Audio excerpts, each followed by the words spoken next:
নমস্কার বন্ধুরা, অ্যাস্ট্রোসায়ন্তন চ্যানেলে আপনাদেরকে আরও একবার স্বাগত জানাই।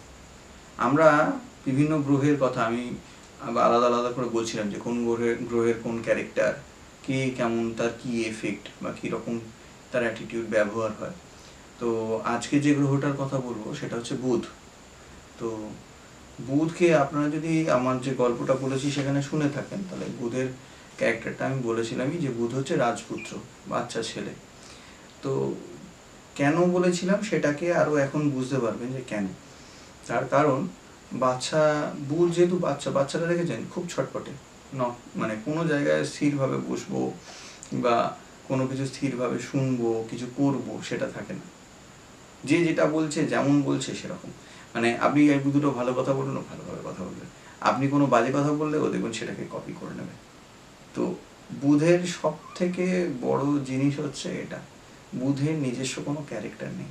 ও বুধ গ্রহটা যে জায়গায় যে রাশির সঙ্গে বসবে, যদি কোনো ভালো রাশি বলছি, যদি কোনো ভালো গ্রহর সঙ্গে বসে তাহলে ও ভালো পজিটিভ ফল তুলতে থাকবে। বৃহস্পতির সঙ্গে বসবে, বৃহস্পতির মতো এফেক্ট দিতে শুরু করবে। বুধকে অনেকে বলে রাহুর মতো, তার কারণ ওই রাহুর যখন অ্যাটিটিউডের জায়গাগুলো পেয়ে যায় তখন বুধ রাহুর মতো এফেক্ট দেবে। বুধ আজকে যদি সূর্যের সঙ্গে থাকে তাহলে কি হবে, বুধ সূর্যের মতো এফেক্ট দেবে। তো বুধের জায়গাটা হচ্ছে এইরকমই। বুধের যারা জাতক হয় নর্মালি, তাদের ক্ষেত্রে যদি খেয়াল করা যায় তাহলে দেখবেন তারা সবসময় হাসি খুশি হই হই হই হই নিজের মতো, মানে কারণ থাক না থাক, যাই থাক না কেন বক বক করছে, সবার সঙ্গে মিশে আছে, কোনো জায়গায় তার কোনো সমস্যা নেই, এই ধরনের। মানে যদি বলতে যাই তাহলে এটাও বলা যায় যে ধরুন কোনো অনুষ্ঠান বাড়িতে যদি কোনো বুধের জাতক থাকে, দেখবেন ওই একা পুরোটাকে মাতিয়ে রেখেছে, ওই পুরো জিনিসটা, পুরো অকেশন বাড়িটা জমজমাট হয়ে রয়েছে ওই বাচ্চাটার জন্য। যেমন একটা বাচ্চা এসে এমন বলে, তো সেই রকম জিনিসটা হচ্ছে বুধের ক্ষেত্রে। বুধের যেগুলো খুব ভালো বুধ কিন্তু খুব ভালো যুক্তি দিতে পারে, খুব যুক্তিতক্ক, খুব ভালো করে। বুধের কথা বলার টেকনিক আলাদা। যারা বুধের জাতক হয়, যারা বুধের মানে ধরুন মিথুন রাশি যাদের, বা বুধের যারা থাকে রাশি বা লগ্ন থাকবে, তারা কিন্তু খুব সুন্দর যুক্তি দিয়ে খুব ভালো কথা বলতে হবে, তাদের ইন্টেলিজেন্স খুব বেশি হয়। তো বুধের ব্যাপারগুলো আমি বললাম, আপনারা যদি আপনাদের সামনে কেউ থাকে তাহলে তার সঙ্গে মেলালে বুঝতেই পারবেন।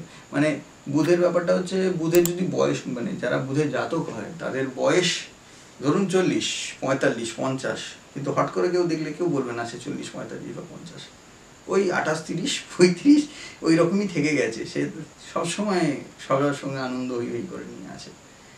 তো এটা হচ্ছে বুধের ক্যারেক্টার। আপনারা যদি মিলিয়ে দেখেন তাহলে বুঝতে পারবেন যে হ্যাঁ, এর মধ্যে বুধের এফেক্টটা আছে। আর একটা জিনিস এর সঙ্গেই বলবো, এরপরেই আসবে, যে অনেকের বেশ কিছু জিনিসের ভুল ধারণা আছে, সেটা যে মানে কতটা ভুল এবং কিভাবে তার এফেক্ট হতে পারে সেটা বলবো পরে।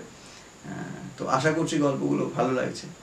তো যদি ভালো লাগে একটা লাইক করবেন, চ্যানেলটাকে সাবস্ক্রাইব করবেন, শেয়ার করুন, কারণ এই জিনিসগুলো সবার জানার দরকার। কারণ যত জানবে তত ডেভেলপ করবে।